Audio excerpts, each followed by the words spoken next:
Sejam bem-vindos novamente.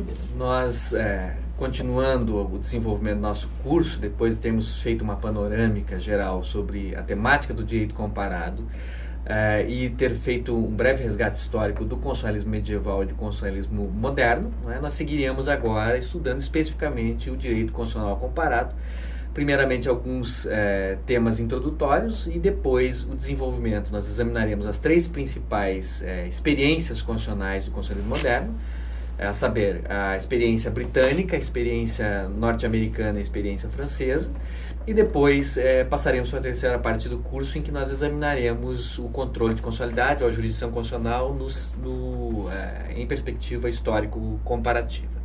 Antes disso, no entanto, é preciso fazer algumas considerações.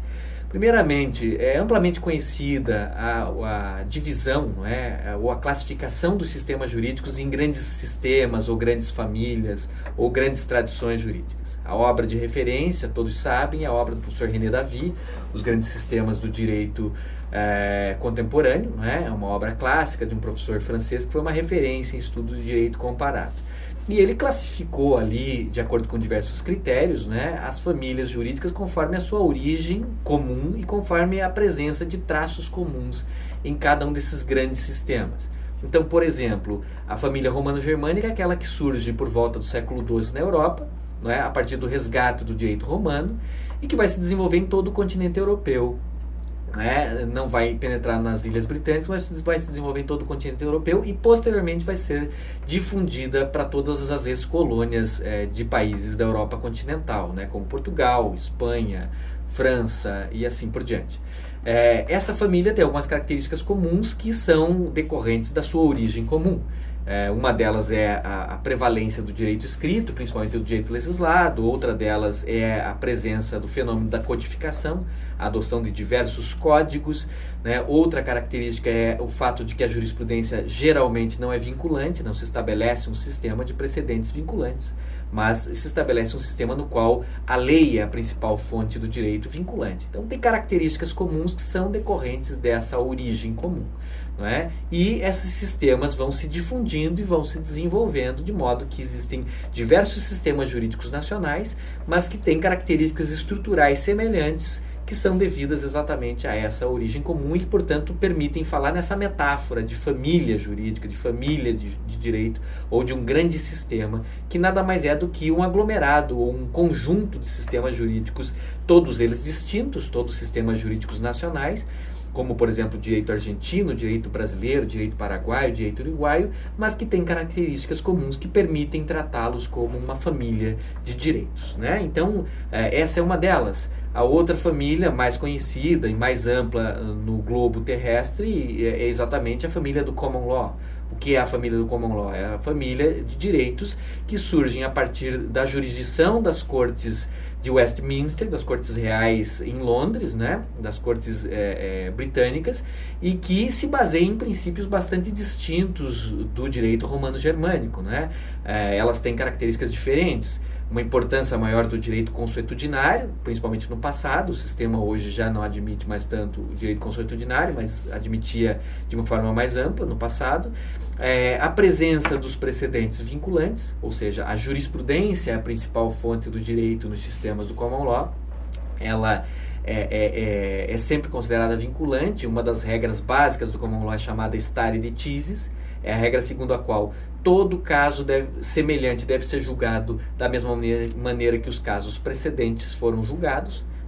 Isso vale tanto para um mesmo órgão jurisdicional quanto para órgãos inferiores. Significa dizer, se um determinado tribunal julgou uma matéria de determinada maneira, os casos futuros deverão ser julgados dessa mesma maneira por ele, a menos que haja um motivo importante para que aquele precedente seja afastado ou seja revogado.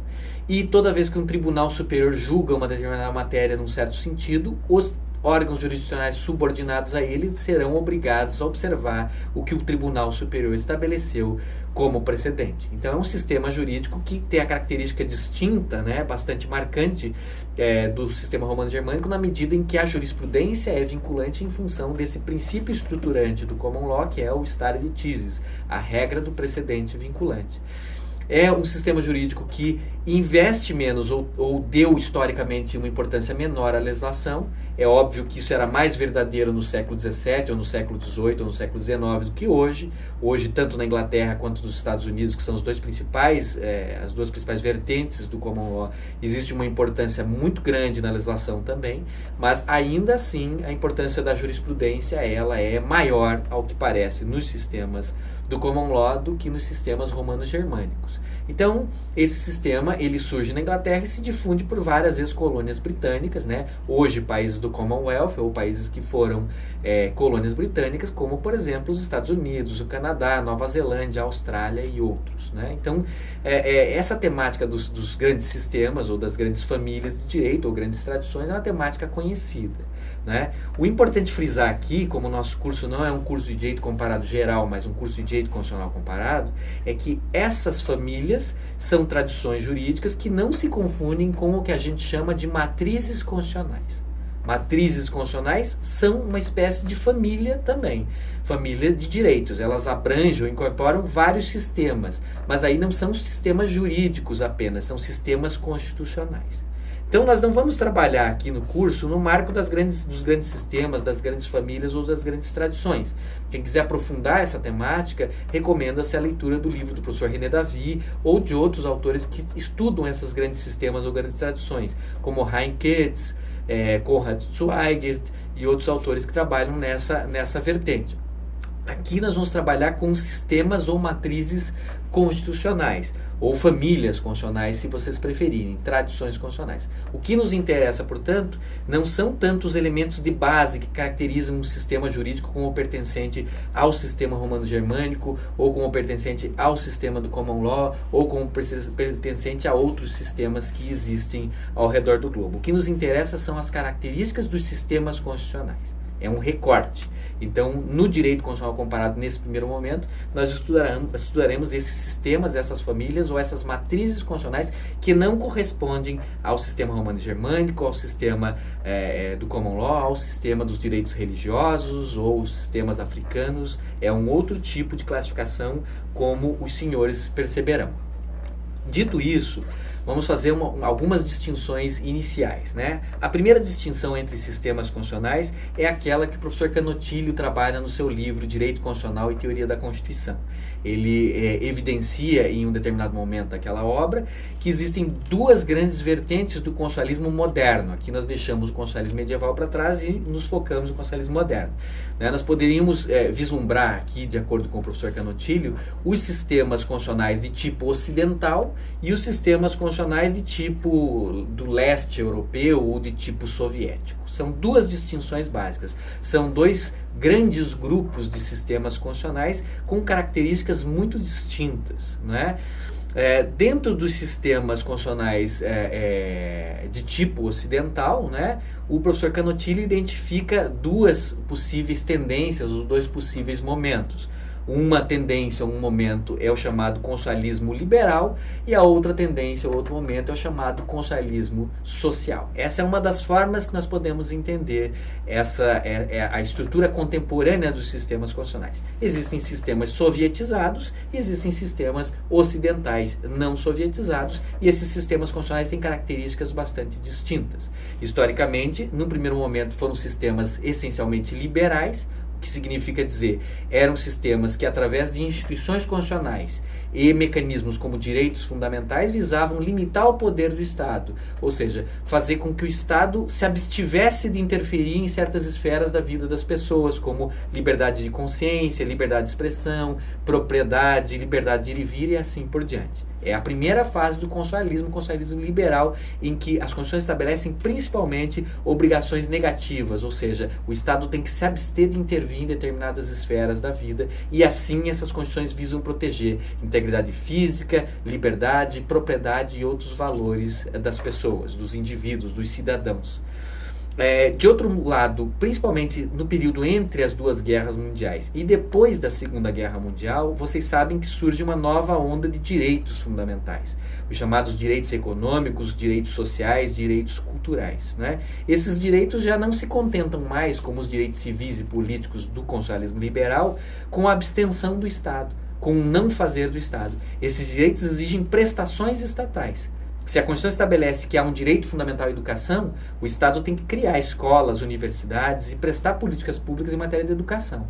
Se a Constituição estabelece que existe um direito fundamental à saúde, o Estado tem que prestar serviços em matéria de saúde por meio da organização de clínicas, hospitais e outros serviços similares. Então, esse novo constitucionalismo que surge depois da Segunda Guerra Mundial é um constitucionalismo ocidental de tipo social. Ele mantém aquelas regras negativas do constitucionalismo liberal, ou seja, ele continua restringindo, proibindo o Estado de praticar determinados atos, né? Ele continua exigindo abstenções do Estado para preservar a vida, a liberdade, a propriedade dos indivíduos, principalmente, mas ele, ao mesmo tempo, começa a estabelecer algumas obrigações positivas, obrigações prestacionais do Estado em matéria de saúde, em matéria de educação, em outras áreas também, em que o Estado não precisa mais apenas se abster, mas o Estado é obrigado a também intervir. Esse é o constitucionalismo mais recente, esse é um constitucionalismo mais próximo de nós, que se estabelece a partir da Segunda Guerra Mundial. Então, essa é uma distinção importante. Ambos estão no marco de sociedades capitalistas. Ambos, então, contemplam a propriedade privada, tanto individual quanto a propriedade privada dos meios de produção, mas os sistemas liberais não se preocupam com uma intervenção mais severa ou mais intensa do Estado em matéria social e em matéria econômica, ao passo que o constitucionalismo dito social, ele ainda está no marco do capitalismo, mas ele já vai permitir e preconizar algumas intervenções do Estado na sociedade, na economia, no mercado de trabalho, né, e algumas preocupações aí com políticas públicas que representam a concretização de direitos econômicos e direitos sociais, como o direito ao trabalho, como o direito a uma renda mínima, como o direito à saúde, como o direito à educação. Então são sistemas constitucionais de características diferentes e que preponderaram em momentos diferentes. O constitucionalismo ocidental liberal é mais típico do século XIX, o constitucionalismo social é mais típico da segunda metade do século XX. Antes de continuar explorando os sistemas constitucionais ocidentais, nós faremos uma brevíssima distinção entre o constitucionalismo ocidental e o constitucionalismo do leste europeu, ou o constitucionalismo soviético, como alguns autores denominam, não é? O próprio Canotilho, entre outros autores, elencam uma série de características distintivas do constitucionalismo de tipo ocidental e do constitucionalismo de tipo soviético, né? Aqui nesse quadro que eu elaborei para os senhores e senhoras, existem algumas distinções que são básicas, que são fundamentais. Em geral, se considera que as constituições ocidentais elas têm um maior desenvolvimento, um maior grau de garantia dos direitos fundamentais e uma maior limitação do poder.